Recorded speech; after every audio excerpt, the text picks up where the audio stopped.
My name is Gloria, and ever since I was a kid, I'd always had a lot of energy. I never missed a day of school, from when I was little all the way through high school. Even after I turned 20 and started working, I managed to stay healthy without any major sicknesses until I turned 35. But when I hit 30, I noticed I wasn't as energetic as before. So I started exercising more and being careful about what I ate. Being positive since I was young helped me cope with things. But there was a time when I got really sick for the first time in my life, and it was tough. It even led to me getting a divorce. I felt like everything was falling apart, and I lost hope for a while. But now I've gotten better, and I've accepted what happened. When I turned 40, I started feeling strange. I'd get hot easily, feel out of breath even with small tasks, and get irritated over little things. At first, I thought it was just part of getting older, but it started affecting my life more. So I began to suspect something else might be wrong. Even though I was scared, my mother-in-law encouraged me to go to the hospital. Reluctantly, I went, and it turned out I had Graves' disease, a condition where my thyroid gland wasn't working properly. It caused symptoms like feeling hot, trouble sleeping, irritability, and weakness. It's more common in women, and if left untreated, it can lead to serious health problems. There's no complete cure, but I started treatment with medication from the hospital. The treatment didn't work right away, and I had to take time off from work to get better. Thankfully, my boss and coworkers were supportive. But sometimes, I'd worry that I'd never feel normal again and end up crying alone at night. My in-laws were always concerned about me. During weekdays when Orlando was at work, his parents would call to check on me, asking if I needed anything. Orlando's parents are really nice people. They've always been kind to me, especially after my illness was diagnosed. They made sure not to bother me too much, keeping phone calls short and never visiting without warning. I respect them a lot, almost like my own parents. But I tried not to show them how much I was struggling to avoid worrying them. However, Harriet, Orlando's mom, could see through my act. She told me it's normal to feel anxious about being sick, but nobody is to blame for it. She advised me to rest and focus on improving my health. She said the best way to do that is to rely on the people around me and cooperate with them. She even said they consider me like their own daughter and encouraged me not to hesitate to ask for help. Her words were so kind that they made me cry, but then Orlando, with his heartless words, made me wonder if he was really raised by such kind parents. Orlando and I didn't have any problems living together before my illness was discovered. But once I started feeling unwell, his attitude completely changed. Instead of being concerned, he acted as if I was a burden to him. I was too tired, both mentally and physically, to respond most of the time. There were days when I was too exhausted to even move. Of course, I had to ask him to buy groceries or eat out because I couldn't manage it myself. But whenever I asked, Orlando would sigh heavily, showing his annoyance. He complained about having to eat fast food because I couldn't cook.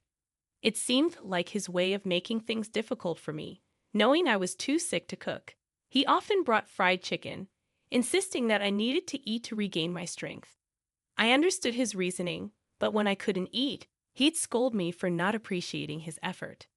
If I couldn't keep up with the housework and there was dust, he'd yell at me for the dirty floors. And when I was well enough to cook and he tasted the food, he'd complain that it tasted different from usual, questioning my cooking skills or whether I was losing my sense of taste. He'd eat the food I cooked, but then retreat to his room without saying a word. I realized something had to change. So I tried talking to Orlando about my illness and the difficulties I was facing, hoping for his support. "You're really sick. I mean, you never even had a cold before, so suddenly being ill, I gotta say, it's hard to believe," he said skeptically. "What do you mean?" I asked. "Well, it's suspicious. You were always healthy, and now you're suddenly sick. I find it hard to trust," he replied. I raised my voice, feeling shocked.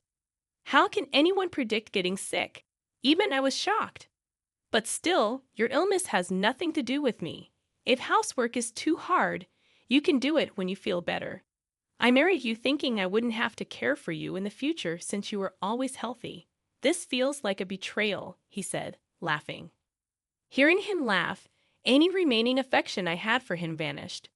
Orlando was never good with housework and wasn't very cooperative, but he was serious about his job and took care of the kids, so we managed. But I never expected him to be so indifferent, almost like it was someone else's problem. His hurtful words left me speechless, and I ended the conversation there. Later, he realized his mistake and apologized, but I ignored him. Our relationship completely broke down from that conversation. Determined not to rely on such a man, I pushed through the pain to do the housework. After finishing, I'd lock myself in the bedroom, avoiding Orlando as much as possible. At first, he tried to please me with flowers and cakes, but when he realized my feelings wouldn't change, he stopped trying.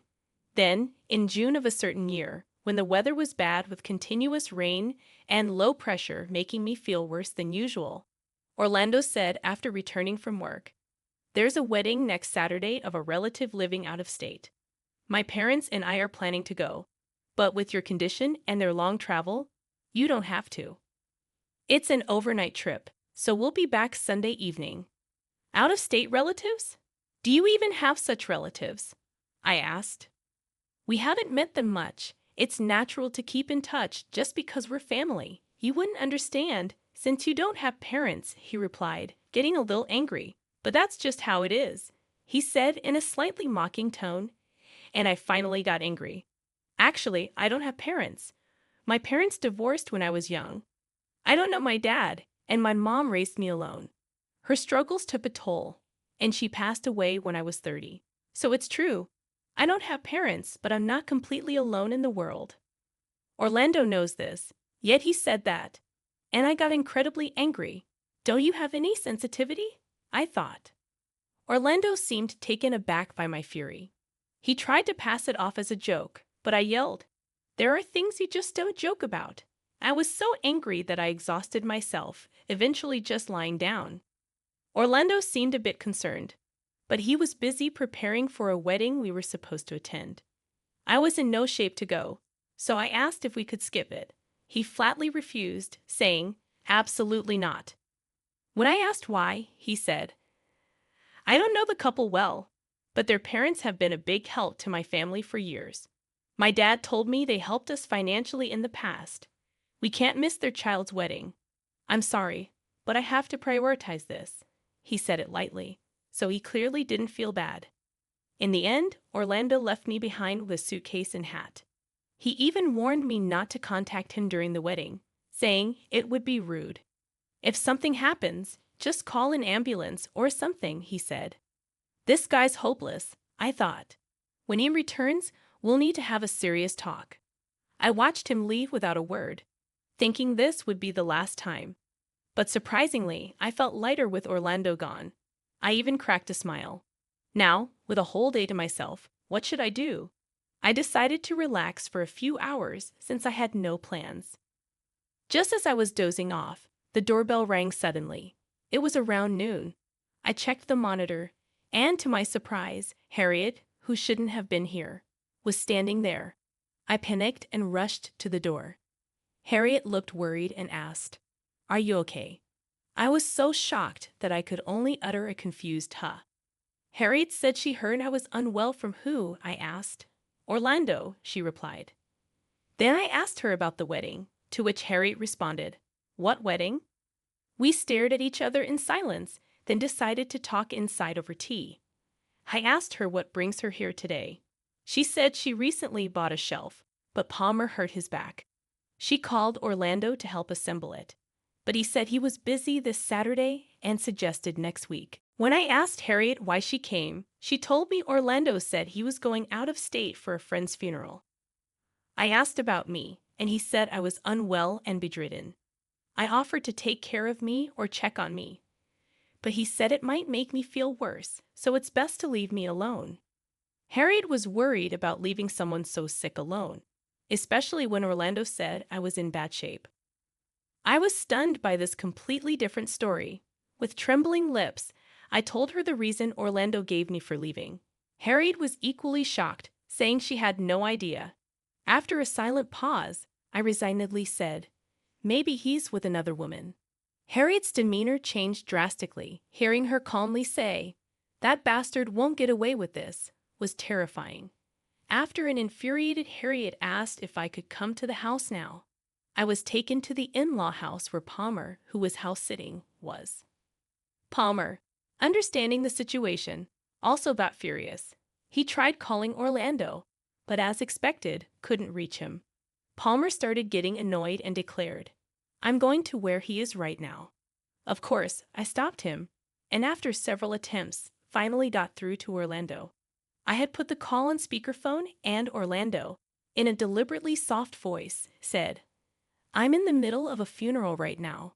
I'll call you back later." Palmer immediately retorted, "What do you mean forgetting us at the wedding?" Orlando responded foolishly, "What, huh?" in a rather loud voice. Hearing this, Palmer said, "You're speaking so loudly at a funeral." "Well, I guess it's not a funeral. That's why you can talk like that calmly." But Orlando sounded shaken over the phone. Pressing Orlando further, Palmer said, "You told Gloria it was a wedding, right? But it's strange. I don't remember ever borrowing money from relatives." Orlando's excuses were all over the place, suggesting a misunderstanding, or that he intended to go to the wedding, but prioritized a coinciding funeral instead. Palmer, tired of Orlando's excuses, exclaimed, "Enough already. I know all about your lies. There's no point talking over the phone. Just come back now. I'll listen to your excuses here, but I'm not forgiving you." I, too, was a bit scared listening to Palmer's rage. Orlando seemed to feel the same, but said he couldn't come back right away. When he mentioned bringing me home, I interjected, "I'm right here, though." He exclaimed in surprise, "Huh." As he kept making nonsensical excuses, I said, "Like Palmer said, there's nothing we can do over the phone. Come back now. There's no point talking about it here."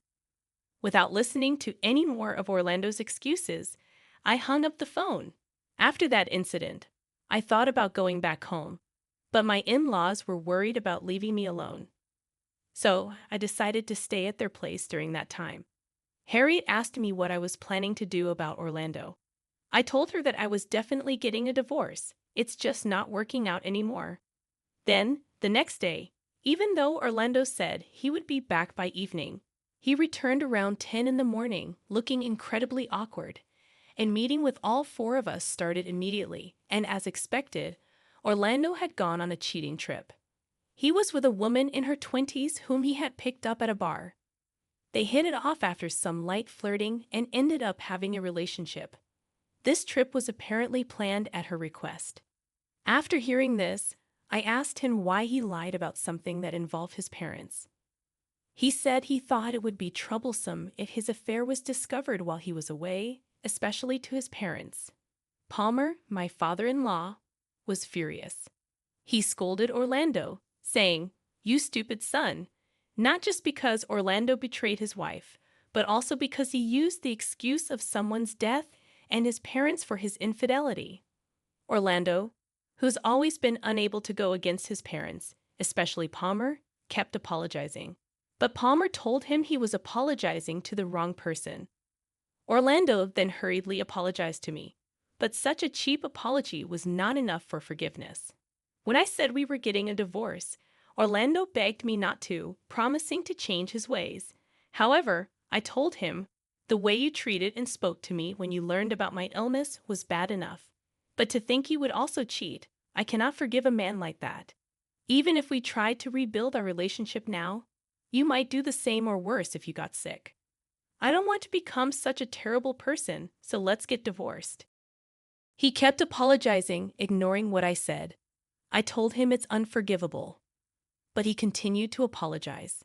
So I got fed up, and eventually, Palmer kicked him out.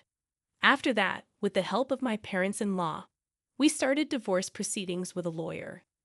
Surprisingly, the negotiations went smoothly and were settled without much trouble. However, the affair was only discovered by chance, and if Harry hadn't come, I would have never realized Orlando was cheating.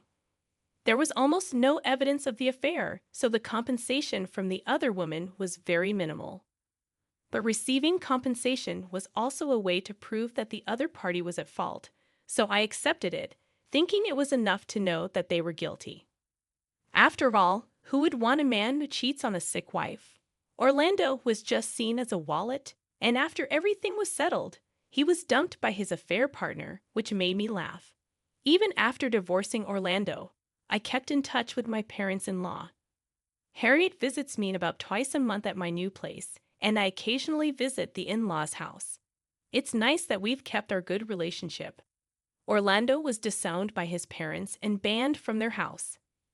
They were so angry and disgusted with him, saying, "You're no son of ours. We disown you. Go wherever you want." When Orlando heard this, he was shocked. He didn't expect to be disowned.